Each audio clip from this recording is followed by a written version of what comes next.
พวกมึงอยากรอพวกมึงต้องตายนี่เราฝันไปเหรอเนี่ย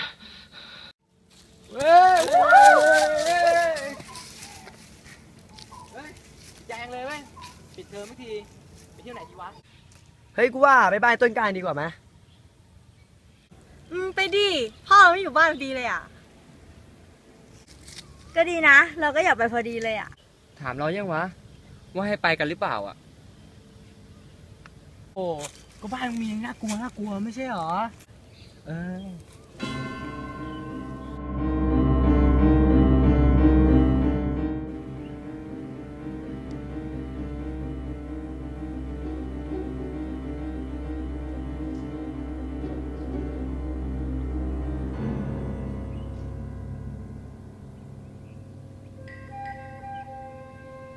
โธ่กูล้อเล่นบ้าไม่มีอะไรหรอกจริงปะวะโถ่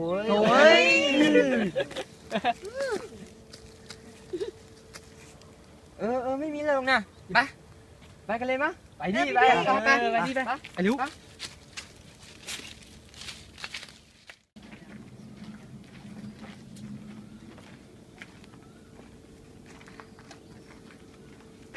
เนี่ยถึงบ้านกูแล้วไปเข้าบ้านกันเฮ้ยเสียดายนะเน็ตไม่มากับเราด้วยอ่ะพ่อเขาไม่ได้ที่โทรตามเลยอ่ะว่าไหมว่ะมีในบ้านด้วยกันแล้วเนาะ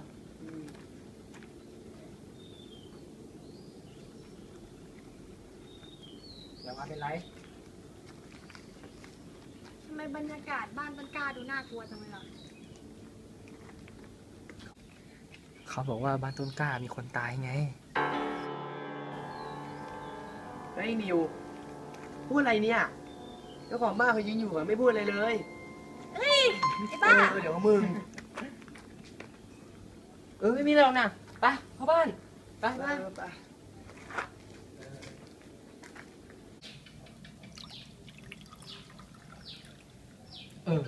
านต้นกล้าบ้านมึงก็หลอนดีเหมือนกันนะไม่พูดอย่างนี้ล่ะบรรยากาศมันใช้ได้เลยมืดๆคึมเนี่ยบ้านสมัยก่อนมันก็แบบแนวนี้แหละใช่ไหมใช่ทำไมเป็นไรเปล่าได้เป็นไรอ๋อเหรอขอบใจมากเลยขอบคุณเว้ยไม่เป็นไรนั่งก่อนนั่งสบายนะเว้ยคิดว่าเป็นบ้านตัวเองนะโอ้ยที่ไรเต็มที่เลยแหมถ้ามีเหล้าตะแก้วแล้วมีแต่น้ำเปล่าพูดไปมีเต็มเลยเด็ดในตู้เย็นเนี่ยใช่ไหมไปต่อให้เป็นเลยเหรออย่างนั้นไปแป๊บนึงเลยนะเหรอไม่เขายังไม่หยุดซะหน่อยเฮ้ยเดี๋ยวกูไปเข้าห้องน้ำก่อนนะเว้ยตามสบายเลยมาเร็วเลยสบายนะเว้ย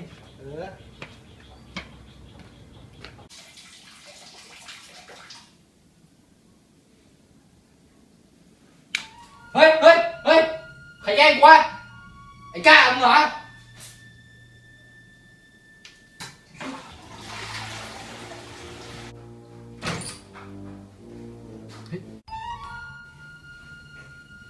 ใครวะ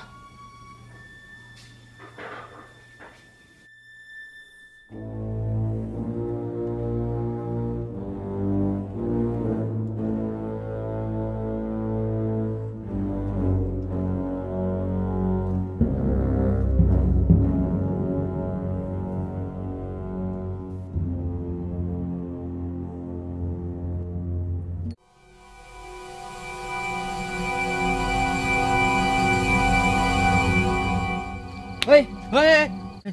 ไอ้นี่มึงมาทำอะไรตรงนี้เนี่ยเดี๋ยวงูก็เอามึงไปแดกหรอกปาเข้าบ้านเร็ว เออกูว่าบ้านต้นกล้ามันมีอะไรบางอย่างวะ ใช่ เฮ้ยพวกมึงเห็นอะไรกันวะกูยังไม่เห็นอะไรเลย กูว่าวันไหนนะเว้ยว่างๆอ่ะเราไปลองของบ้านมันก่อนไหม เฮ้ยไม่เอากลัว ว่ะกูว่าก็น่าลองอยู่ด้วย เฮ้ยอย่าเลยอย่าไปลบหลู่สิ่งเรามองไม่เห็นเลย มันไม่ดีหรอก มึงจะกลัวอะไรวะ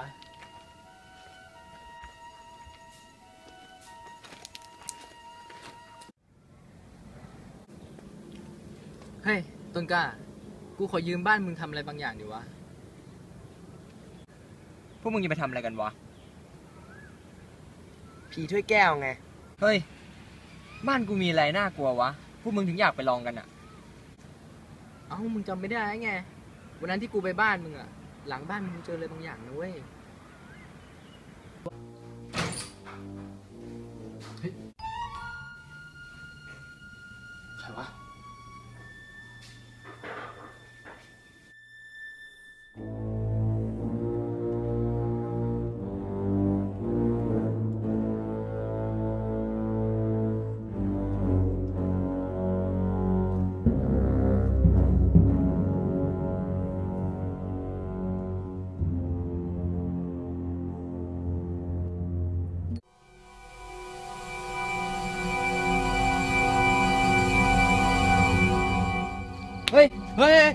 เฮ้ยจริงเหรอวะ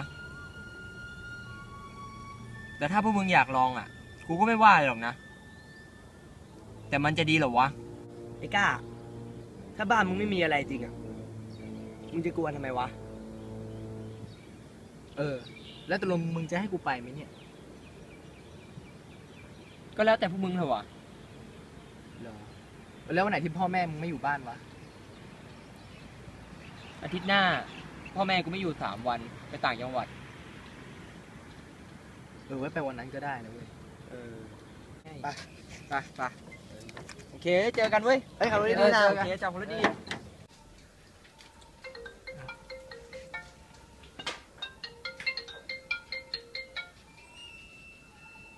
ฮัลโหลเฮ้ยไม้พ่อกับแม่กูไม่อยู่แล้วนะเว้ยพวกมึงจะเข้ามาก็เข้ามาได้เลยนะเว้ยโทรบอกเพื่อนๆด้วยแล้วกันดีงั้นเดี๋ยวกูโทรหาเพื่อนๆทุกคนก่อนนะแล้วเจอกันวะโอเค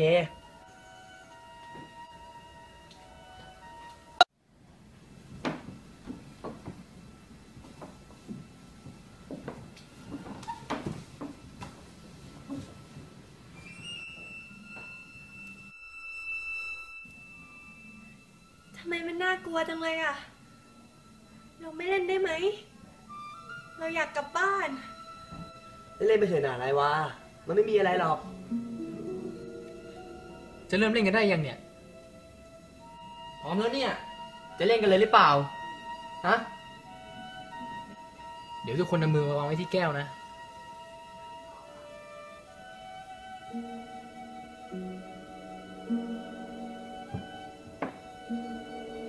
เร็วๆสิไรวะ เรากลัว เอาดีเลยวะจะกลัวทำไมวะ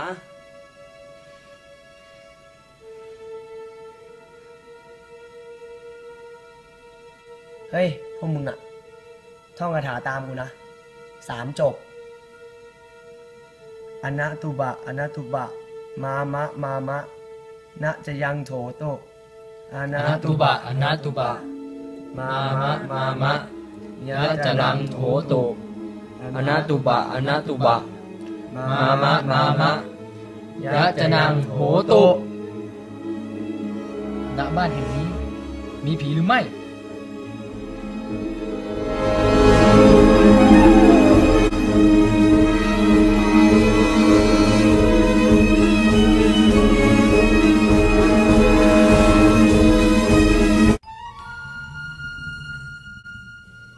พวกมึงดันกันปะวะ เฮ้ย กูไม่ได้ดันด้วย เฮ้ยหรือเปล่ามิวเปล่า บ้าไงต้นกล้ามึงนั่นแหละ เฮ้ย กูยังไม่ได้ดันเลย เฮ้ยเราว่ามันเริ่มไม่ดีแล้วอะ เ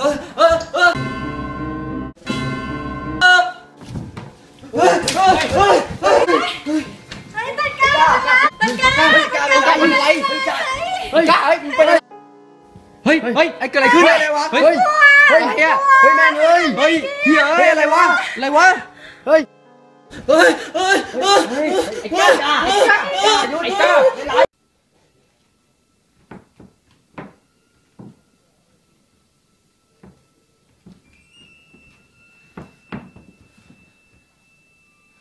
เมื่อคืนมันคืออะไรวะ เราตาฝาดไปปะวะเนี่ย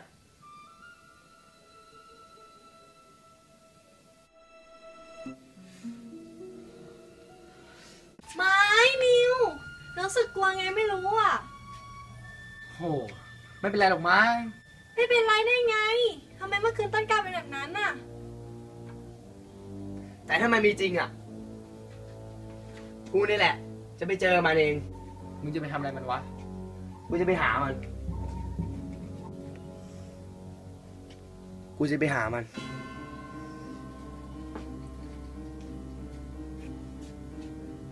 มันจะทำอะไรของมันวะ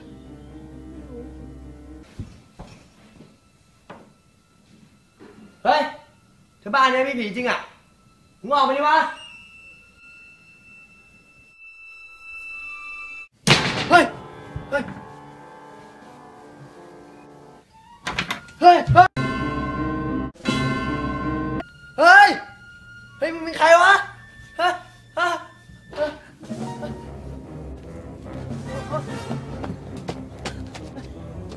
เฮ้ย เฮ้ย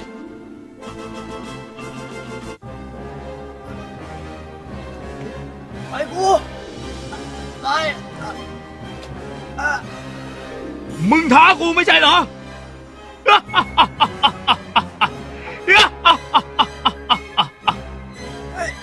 เฮ้ยมึงปล่อยกู ปล่อยดิ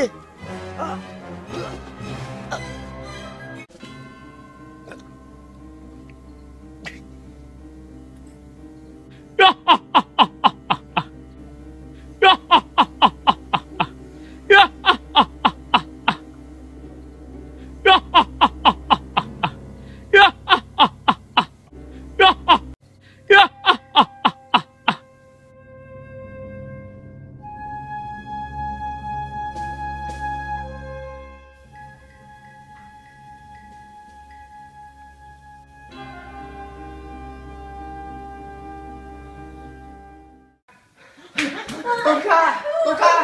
มึงดูข่าวยังวะข่าวเลยมึงไว้นิว ไอ้ไม้มันตายแล้ว ฮะ ไอ้ไม้นะทำไงดีต้องเป็นวันนั้นแน่ๆเลยอ่ะ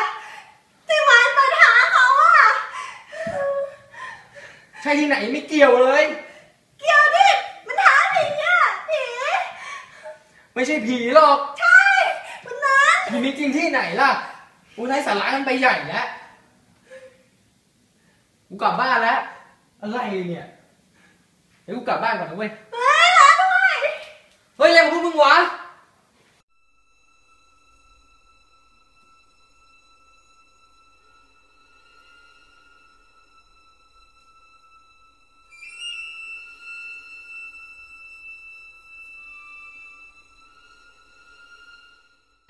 เฮ้ย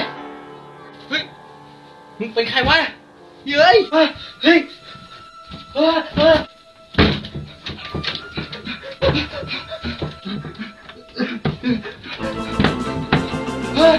มึงเป็นใคร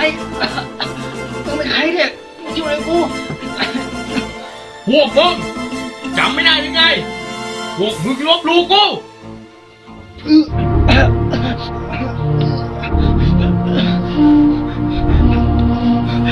นะโมตัสสะภะคะวะโตอะระหะโตสัมมาสัมพุทธัสสะ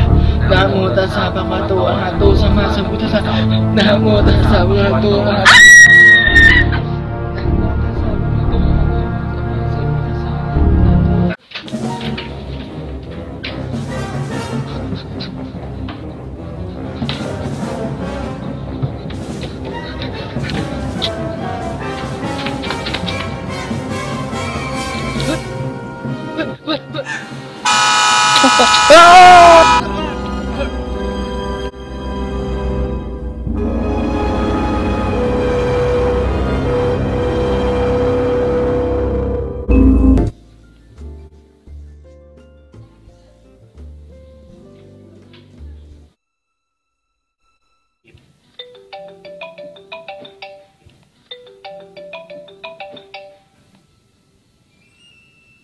ต้นกล้าอะไรวะทำใจดีๆนะคืออะไรต้นกล้าเป็นอะไรทำไมเสียงไม่ค่อยดีเลยไอ้นิวมันตายแล้วฮะ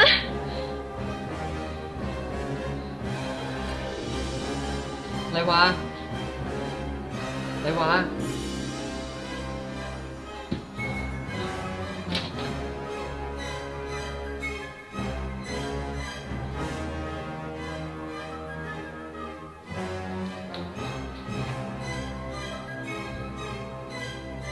คุณแม่เหรอคะหนูอยู่ที่นี่ไม่ได้แล้วค่ะหนูจะกลับไปหานอนอยู่ก่อนนะคะเฮ้ยมาดับอะไรตอนนี้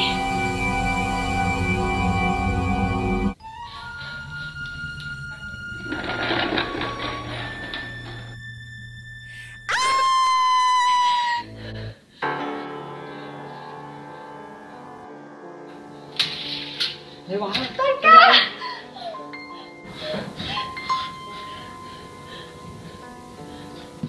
อะไรวะไปเราหนีกันเถอะไปอะไรวะอะไรวะอะไรวะอะไรวะอะไรวะเฮ้ย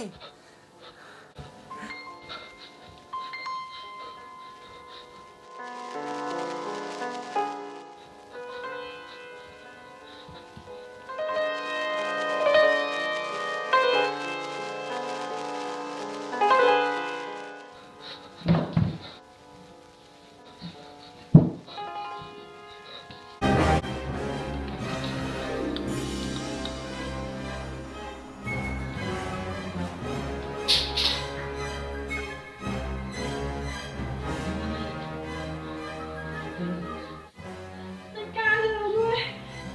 อะไรวะเป็นไรมึงเป็นใครแน่จริงมึงออกมาดิ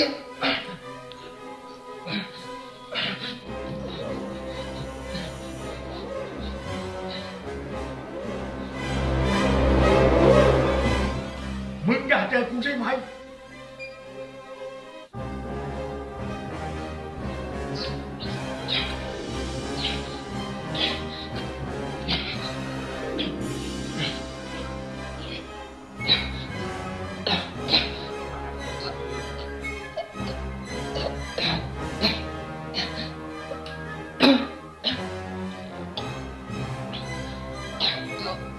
ต้นกล้าแกอย่าทำอะไรต้นกล้านะ อะไรวะอะไรวะหนีไป ไม่ได้ถ้าตายเราต้องตายด้วยกัน บอกให้หนีไปไง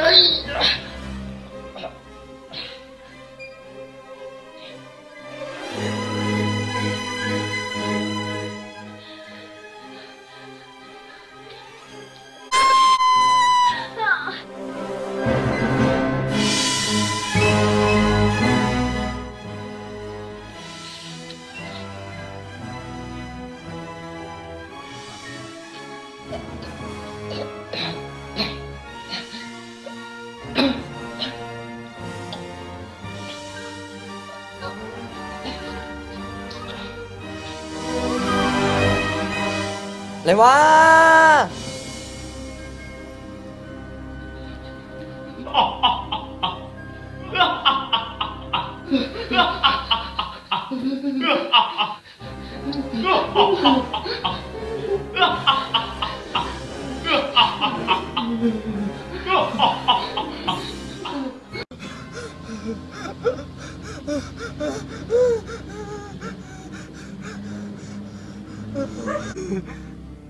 มึงรู้ไหมเพื่อนกูตายกันยังไง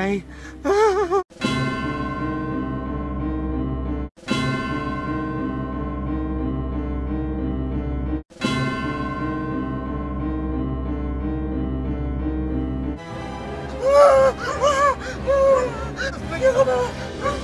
อย่าเข้ามากูกลัวเลยอย่าเข้ามา